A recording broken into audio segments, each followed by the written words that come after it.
आदरणीय नेताजी मुलायम सिंह जी यादव जी का निधन हुआ।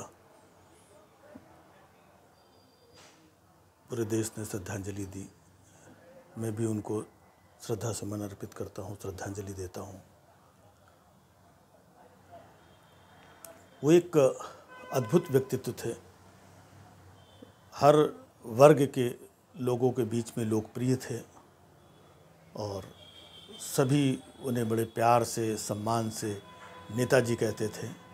और उनकी शख्सियत ऐसी थी कि पक्ष विपक्ष, दूसरे प्रदेशों के बहुत सारे नेता, देश के शीर्ष नेता सब उनका सम्मान करते थे। मोदी जी उनसे आशीर्वाद लेने जाया करते थे और उन्होंने एक बार आशीर्वाद भी दिया था कि आप प्रधानमंत्री बनो।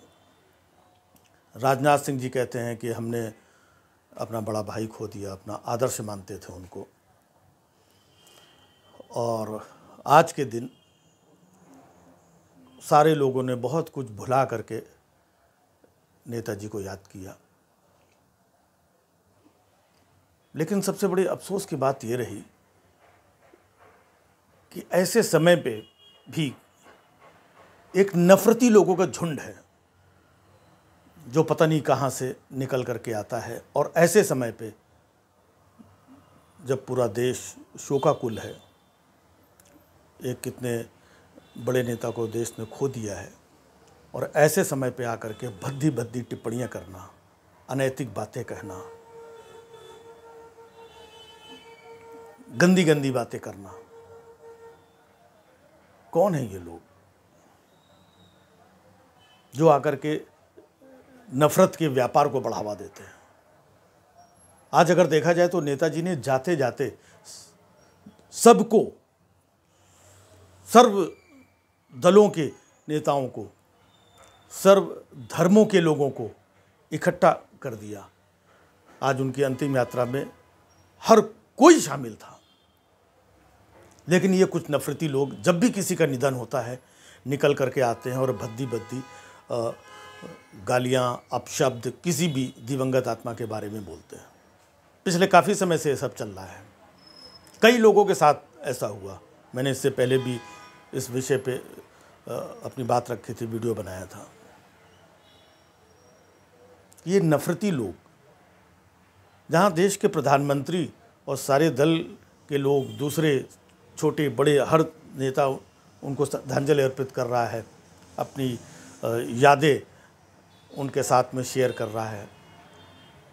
ये कौन से लोग पैदा हो गए हैं जिनको लगता है कि हम गालियां और चीज़ें अभद्र तरीके से कह करके हम माहौल बिगाड़ देंगे। तो याद रखो, आज आप किसी के निधन पर इस तरीके की टीका टिप्पणी कर रहे हैं तो आप जिसको पूजते हैं ना, आप जिसको नेता मानते हैं, तो उनका भी निधन होगा। इस दुनिया में कोई भी शख्स ऐसा नहीं है, कोई आज, कोई कल, कोई 4 दिन बाद, सबको जाना है। फिर एक दूसरा वर्ग खड़ा हो जाएगा जो आपके नेता को इस तरीके से अभद्र टिप्पणियां करेगा, तब आपको बुरा लगेगा। ये जो नफरत का व्यापार है, अभी कुछ वर्षों से ऐसा चल पड़ा है जिन पे कोई नियंत्रण नहीं है किसी का। हमारे देश के जो बड़े बड़े नेता हैं, जिम्मेदार हैं, मिनिस्टर्स हैं, प्रधानमंत्री हैं, ये सब ऐसे मौक़ों पर, ऐसी चीज़ों पे हमेशा मौन रहते हैं।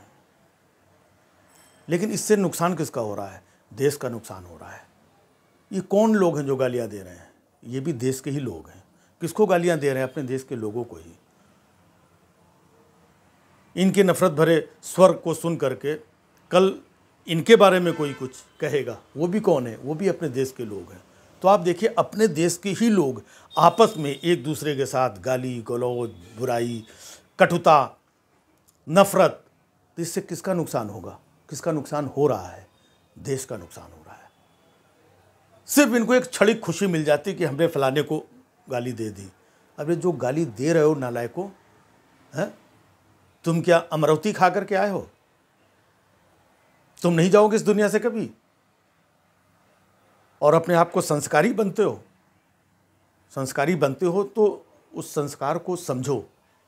जब तक जीवन है, हर एक शख्स, हर एक इंसान, अच्छाइयाँ भी होती हैं, बुराइयाँ भी होती हैं, क्रिटिसिज्म भी होता है, सब होता है, लेकिन जब तक वो है, हमारे यहाँ शास्त्रों में भी कहा गया है कि जब कोई इंसान इस दुनिया से रुखसत हो जाता है, चला जाता है, तो हम उसको भी अपनी श्रद्धांजलि और 2 शब्दों से मौन धारण करके, कभी अलग अलग तरीके से हम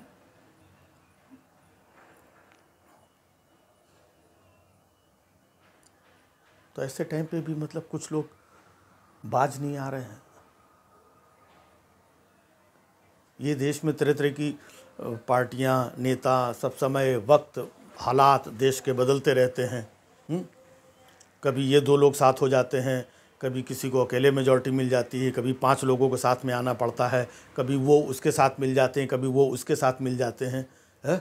ये राजनीति का चक्र, ये सत्ता का चक्र, ये अपनी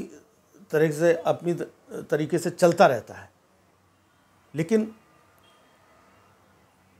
ये जो अवाम है, जनता है, ये अगर अपने दिल में नफरत डाल करके कि फलाना नेता उस पार्टी का है तो हम तो इस दल के हैं, तो ये चोर फलाना दिमाग का, उसके बारे में आप गलत कह रहे हैं। आपको कुछ नहीं मालूम है। आप अपना जीवन खराब कर रहे हैं, आप अपने परिवार का जीवन खराब कर रहे हैं, आप अपनी नैतिकता का पतन कर रहे हैं। और आपकी नैतिकता का पतन होगा, आपके घर की नैतिकता का पतन होगा, आपके समाज की नैतिकता का पतन होगा, तो देश का पतन होगा। नेताजी को पुनः श्रद्धांजलि अर्पित करता हूँ और ईश्वर से कामना करता हूँ कि इस तरीके से जो देश में नफ़रत का माहौल बना है, हे प्रभु, हे ईश्वर, हमारे देश को इस नफ़रत के माहौल से बचाए।